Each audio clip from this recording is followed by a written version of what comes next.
Chapter 43. Prenatal Influences.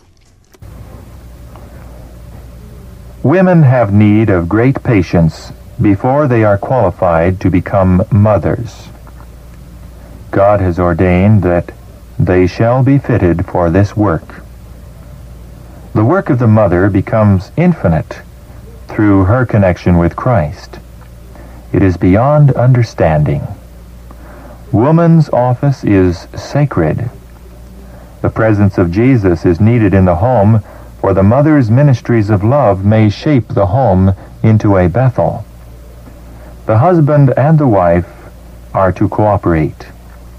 What a world we would have if all mothers would consecrate themselves on the altar of God and would consecrate their offspring to God both before and after its birth.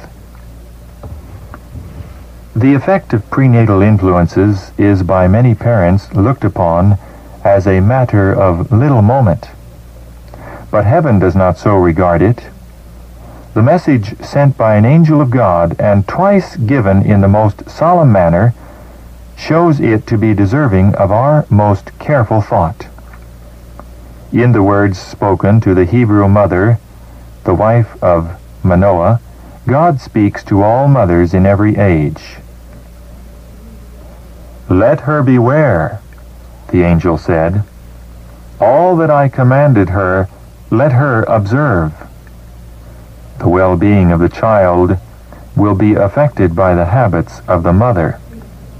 Her appetites and passions are to be controlled by principle. There is something for her to shun, something for her to work against, if she fulfills God's purpose for her in giving her a child. The world is full of snares for the feet of the young. Multitudes are attracted by a life of selfish and sensual pleasure. They cannot discern the hidden dangers or the fearful ending of the path that seems to them the way of happiness.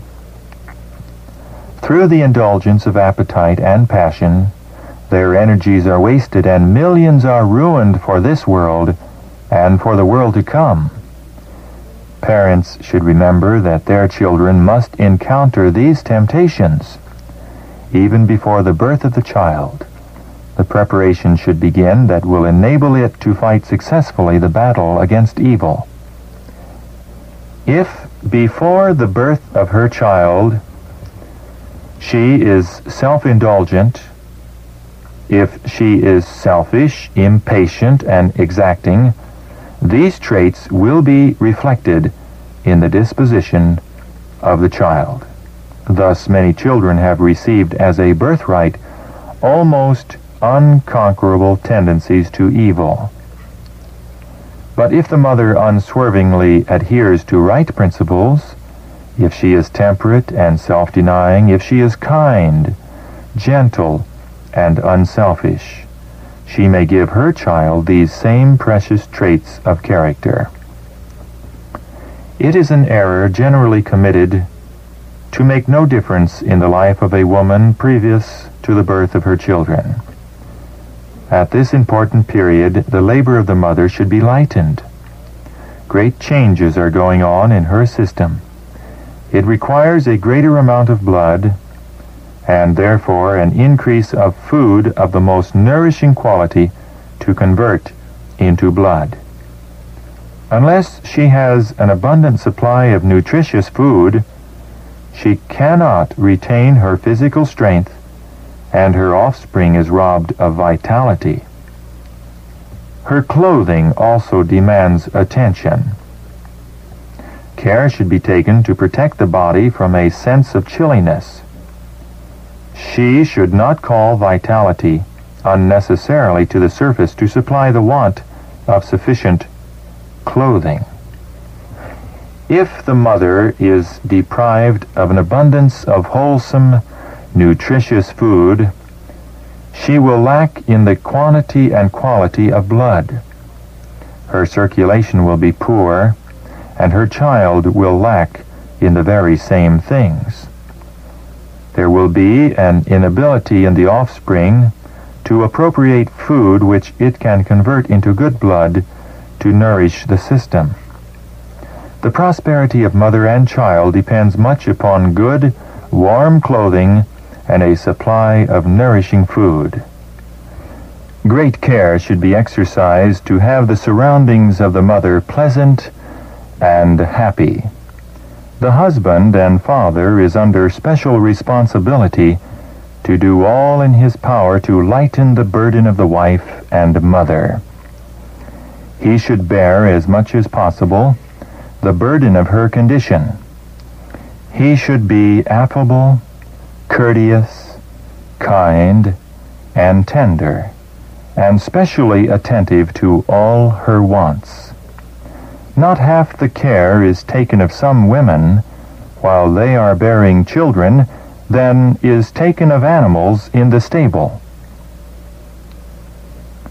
The idea that women, because of their special condition, may let the appetite run riot is a mistake based on custom, but not on sound sense. The appetite of women in this condition may be variable, fitful, and difficult to gratify, and custom allows her to have anything she may fancy without consulting reason as to whether such food can supply nutrition for her body and for the growth of her child.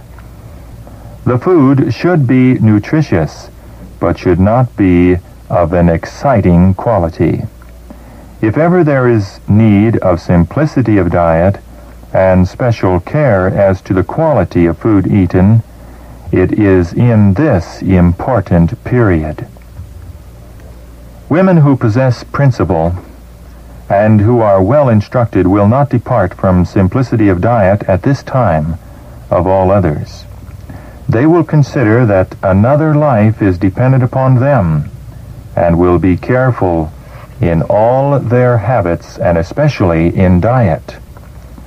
They should not eat that which is innutritious and exciting simply because it tastes good. There are too many counselors ready to persuade them to do things which reason would tell them they ought not to do. Diseased children are born because of the gratification of appetite by the parents.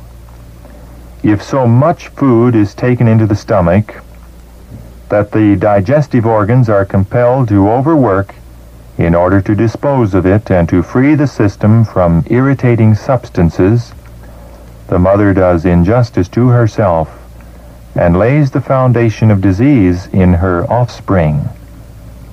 If she chooses to eat as she pleases and what she may fancy, irrespective of consequences, she will bear the penalty, but not alone. Her innocent child must suffer because of her indiscretion. The mother's physical needs should in no case be neglected. 2 lives are depending upon her, and her wishes should be tenderly regarded, her needs generously supplied.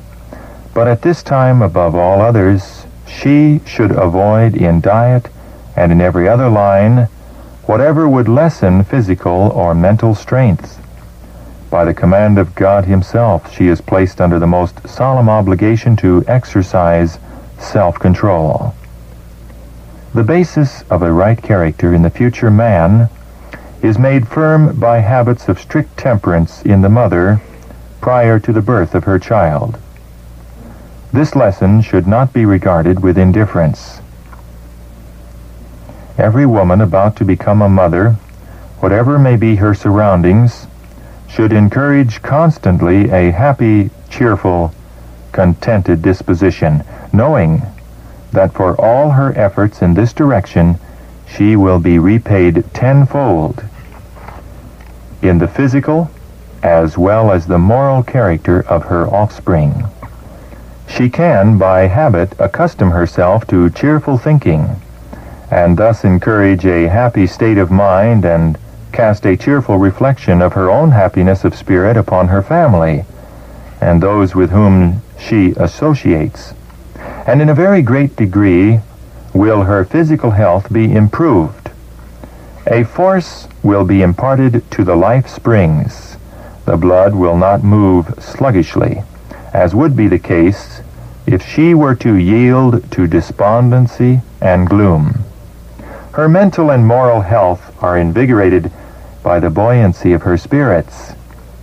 The power of the will can resist impressions of the mind and will prove a grand soother of the nerves. Children who are robbed of that vitality which they should have inherited of their parents should have the utmost care. By close attention to the laws of their being, a much better condition of things can be established. She who expects to become a mother should keep her soul in the love of God. Her mind should be at peace. She should rest in the love of Jesus, practicing the words of Christ. She should remember that the mother is a laborer together with God.